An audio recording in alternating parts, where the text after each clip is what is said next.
What's crack-a-lackin', fellow home dogs? Here's a little what-if for you. It's 2015, the Sony-Marvel deal has just been struck, and I am a producer/liaison between Marvel Studios and Sony Pictures to reboot Spider-Man into the Marvel Cinematic Universe. How would I have done it? Well, this video is going to be made out of the many different notions and dreams I had at the time it was announced that Spider-Man was being rebooted into the MCU. These have since been reworked a little, so they're not exact as I imagined I would do it back then, because I was quite a bit younger back then. But if it were completely up to me, this is exactly how Spider-Man would have been rebooted into the MCU.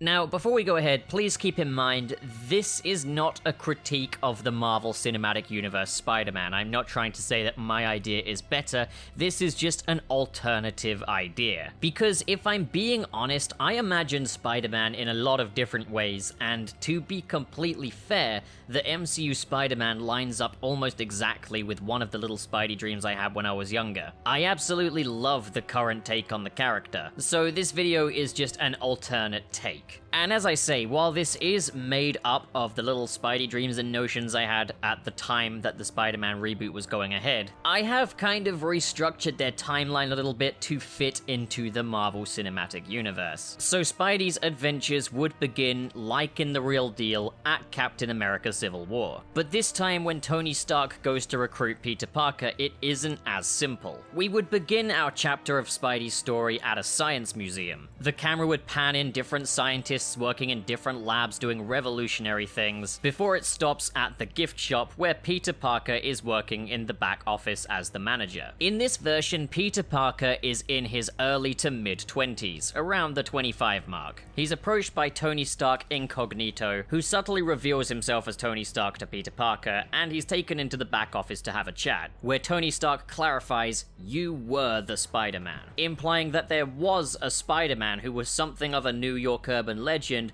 but has been no more for a good few years now. Peter tries to brush this off, but Tony Stark is very insistent, with Peter eventually admitting that he was Spider-Man. So Tony Stark kind of quizzes Peter, says that he was a genius, graduated top of his class, he went to college, but for some reason he dropped out. And now he's working a job that he hates as the manager of the gift shop at the New York Science Museum. Tony knows a lot more about Peter than he's let on through SHIELD files and different research, and Peter's temper eventually becomes a bit shorter with Tony. Tony eventually tells Peter what happened at the Brooklyn Bridge wasn't his fault, implying that Tony knows what happened the night Gwen Stacy died. The reason we're doing this is because I do think a post-death of Gwen Stacy Spider-Man is something interesting that we never actually got to see through with the Amazing Spider-Man series. This is a way of more soft rebooting it, but launching itself from the events of the Amazing Spider-Man 2. Peter insists that he will not suit up as Spider-Man ever again, even to help Tony Stark, who he admits was one of his idols growing up. Peter refuses even to put his signature down onto the Sokovia Accords, because as far as he's concerned, he's born again, he was never Spider-Man, and this is his life now. Peter is effectively a shell of a man that wants nothing to do with his old self. That includes his ambitions, his previous jobs,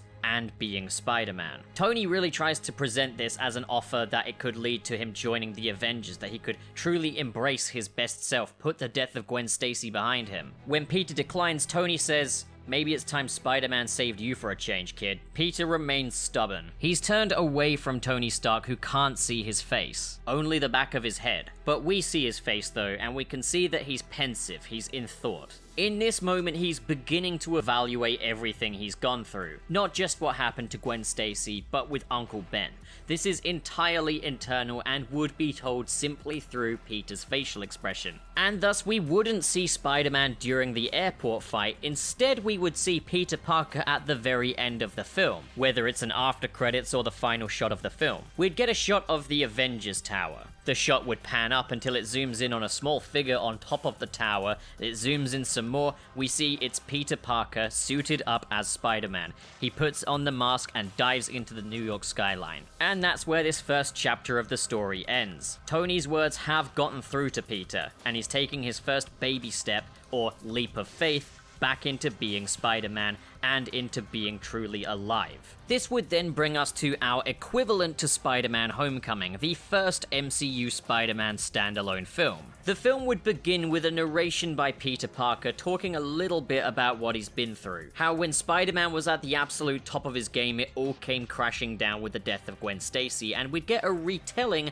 of Gwen Stacy's death at the Brooklyn Bridge, as well as the Green Goblin fight, entirely through really well-composed slow-mo shots of the most pivotal moments of that battle playing out, drawing a lot of inspiration from the beginning of Batman v Superman: Dawn of Justice. This introduction would segue into shots of newspapers saying that it's been years since Spider-Man was last sighted. You'd get slow-mo shots of publicity photo shoots of the Avengers stood together, headlines saying about how the Chitauri invasion was averted, how the world was safe from Ultron. This really sets up this film, if you hadn't seen Civil War before it, as a film taking place in the MCU. But all while this is going on, we'd get shots of low-level crime still happening in the streets that the Avengers are not attending to. We would also set up that New York City is full of bent and crooked cops, that the Avengers do nothing about or know nothing about, setting up why there is still a need for Spider-Man. As the opening titles draw to a close, we end on a shot of New York City's skyline as it fades to black, sirens blazing in the distance. We'd fade back in with lots of ground level shots of New York City, civilians doing shopping, walking around, getting to and from work, sounds of the concrete jungle, but through that is the overpowering sound of Spider-Man's web shooters echoing through the sky. And we'd be treated to a few minutes of Spider-Man just swinging through New York City, kids noticing, people pointing to the sky, groups of people applauding. Spider-Man is back and New York needed him. But that's not all. Peter is also trying to get his life back on track. Peter returns to the Daily Bugle for the first time in years with photos of Spider-Man, and it's here that we would learn that J. Jonah Jameson has helped to fund an experimental rival to Iron Man produced by Fisk Industries,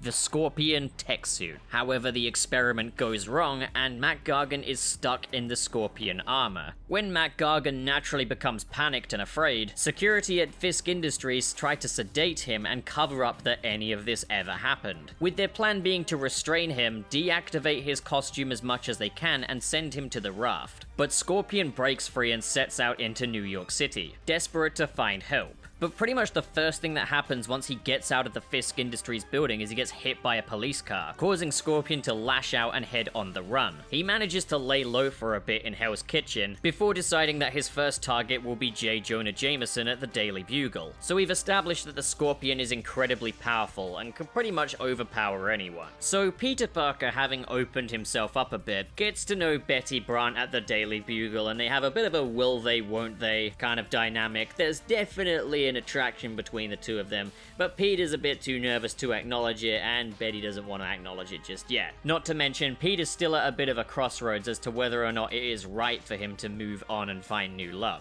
One of the main things going on with this version of Peter Parker is that he's got this sense of PTSD that's kind of keeping him from properly living his life the way he wants to, and this movie is him taking his first steps to really overcome that. So the Scorpion attacks the Daily Bugle, threatening to kill J. Jonah Jameson, and so Peter heads off and suits up. So now Scorpion is on the run, dragging Jameson behind him by his tail, effectively keeping him as a hostage/human shield, while New York City turns up the heat, calling in the FBI, the military, S.H.I.E.L.D., and all Peter is wondering is, where the fuck is Iron Man? Or any Avenger for that matter. Is this stuff really not important to them? And while everyone is trying to restrain/kill the Scorpion, Peter Parker is the only one that tries to get through to him through his words. He effectively gets Scorpion cornered, and this is where Peter Parker uses his superpower of compassion. He convinces the Scorpion to let J. Jonah Jameson go, and it's just as this happens that Iron Man arrives on the scene, and begins to egg Scorpion on, pointing his repulsors and missiles at him. And this is where Spider-Man effectively serves as a mediator, between a victim turned criminal and the powers that be to restrain him. When Iron Man goes in to physically restrain the Scorpion himself, Spider-Man stops him and holds him down. Scorpion's pretty stunned by this and is just stood still. Peter Parker would eventually persuade the Scorpion to turn himself in before things get any worse. He knows he's not a monster, but the damage has been done at this point. There's lots of collateral damage. A lot of people have been injured in his rampage. It's time to stop.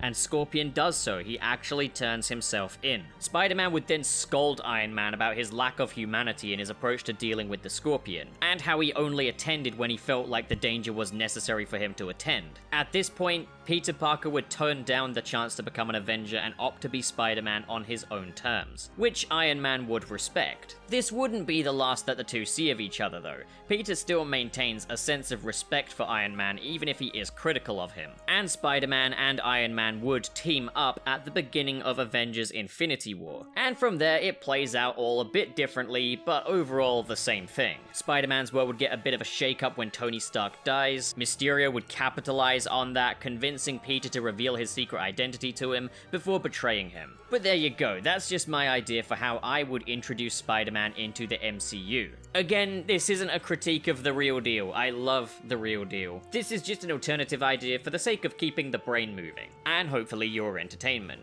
But what do you guys think? Comment below and discuss, and as always, if you enjoyed this video and you want to see more like it, hit subscribe, hit the like button, and in the description below are many different links to different social media handles where you can contact me, see different content.